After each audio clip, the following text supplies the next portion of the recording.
시청자 여러분, JTBC 뉴스룸을 시작하겠습니다.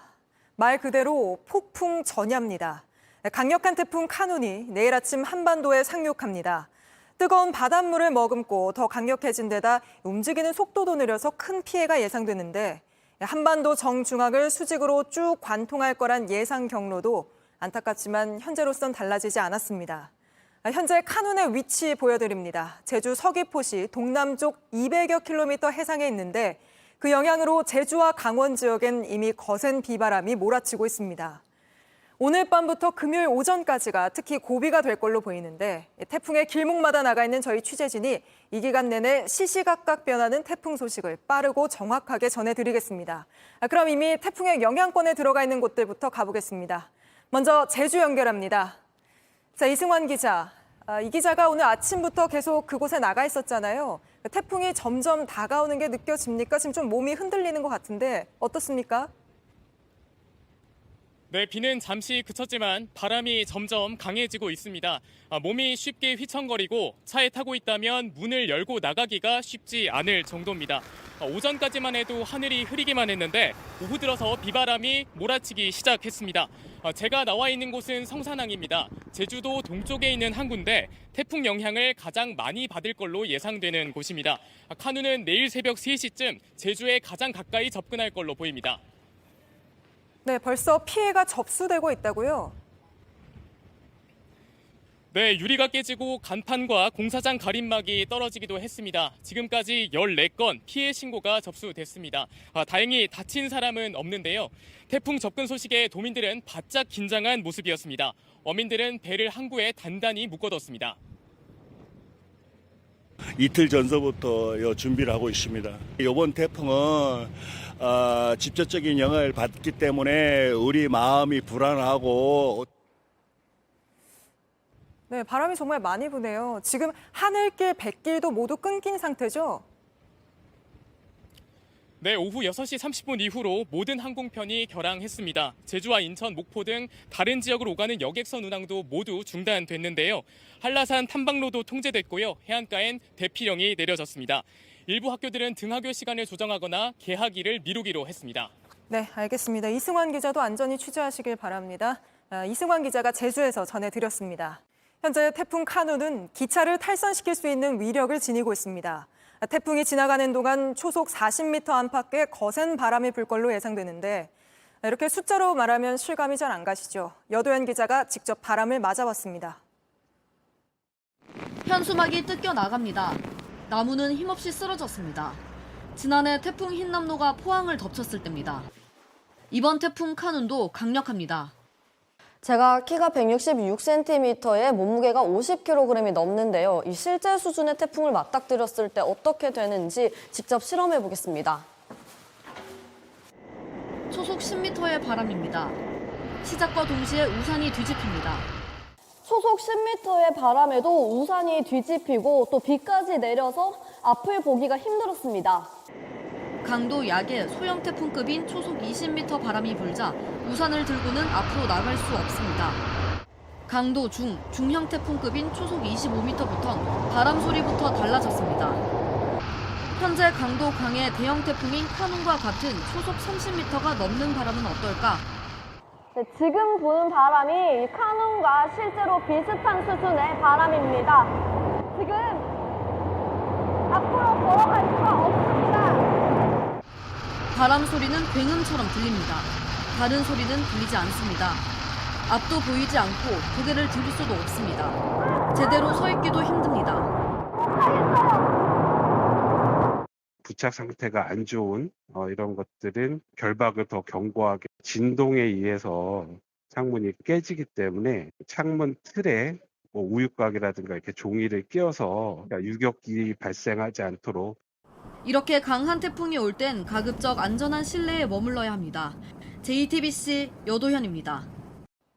경기 안성의 한 신축 공사장에서 또 붕괴 사고가 발생했습니다.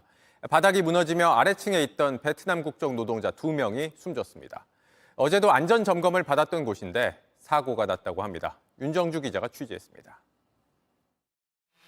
건물 바닥 한가운데 큰 구멍이 뚫렸습니다. 그 주변으로 휘어진 철근들이 흩어져 있습니다. 경기도 안성의 한 상가 건물 공사장, 콘크리트를 부어 9층 바닥을 만드는 작업 중이었습니다. 그런데 오전 11시 47분쯤 갑자기 바닥이 꺼져 8층에 있던 작업자 2명이 매몰됐습니다. 1시간 반 만에 차례로 구조됐지만 결국 숨졌습니다. 숨진 두 사람은 베트남인 형제로 4달 전부터 현장에서 목공일을 했습니다. 한국 온 지 얼마 됐어요? 올해 주기엔 좀 안성에서 먹수인하고 있어요. 결혼했어요. 아직 안 했어요. 9층에서 일하던 작업자 4명도 다쳤습니다. 이 공사장 어제도 안전점검을 받았는데 인명사고가 났습니다. 공사 관계자는 점검 때 별 이상이 없었다고 주장했습니다.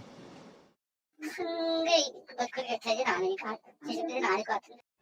하지만 인근 상인들은 안전이 우려되는 상황들이 있었다고 말합니다. 7월에 이제 비가 많이 왔잖아요. 비 올 때도 콘크리트 타설 작업하는 거 이제 봤는데. 경찰은 현장 관계자들을 상대로 타설 작업 전 지지대를 제대로 갖췄는지 등을 조사하고 있습니다. JTBC 윤정주입니다. 폭염 속에서 하루도 쉬지 못하고 거리로 나가는 노인들이 있습니다. 생계를 위해 한 장에 60원 하는 전단지를 돌리기 위해서입니다. 다른 일자리를 구하기 어려워 매일 전단지 뭉치를 들고 거리로 나가는 노인들을 밀착카메라 권민재 기자가 만나봤습니다.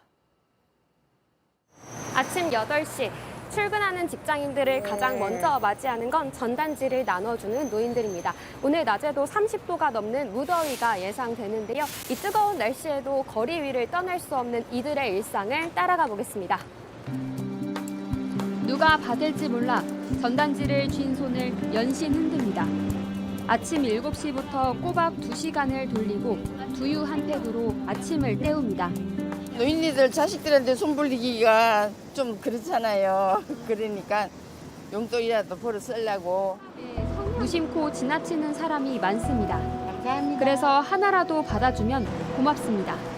7번은 사람이 별로 없고 잘 안 받아. 9번은 잘 받아. 척척척척 잘 받아. 얼마나 고마워. 재밌어. 그렇게 잘 받으면 재밌어.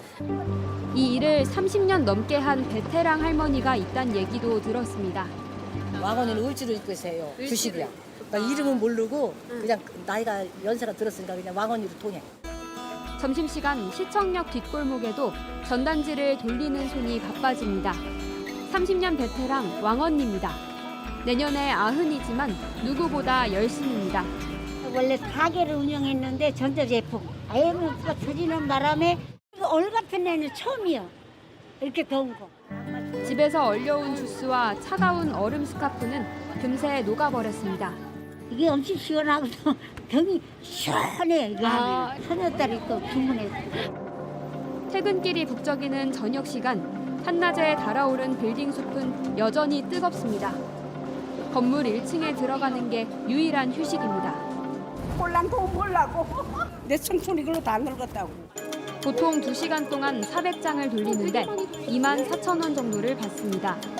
전단지 한 장당 60원입니다. 400장을 다 돌리기 전까진 땡볕에서 한 번도 쉬지 못하는 할머니도 많습니다. 점심도 사고 슬프다 할까? 나이가 먹어서 대접을 제대로 못 받는 것 같다 할까? 그래요. 다른 일자리를 찾고 싶어도 노인들에겐 쉽지 않습니다. 구청에서 해주는 다른 일자리 없어. 그거 가면 나이 많다고 안 해주더라고. 그래요? 네, 75세 때 가서.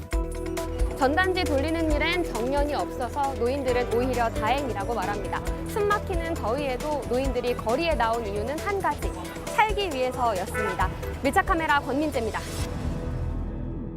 안녕하세요. 뉴스룸 앵커 한민용입니다. 오늘도 JTBC 뉴스룸을 시청해주신 여러분 고맙습니다. 오늘 저녁에도 뉴스의 현장에서 찾아뵙겠습니다.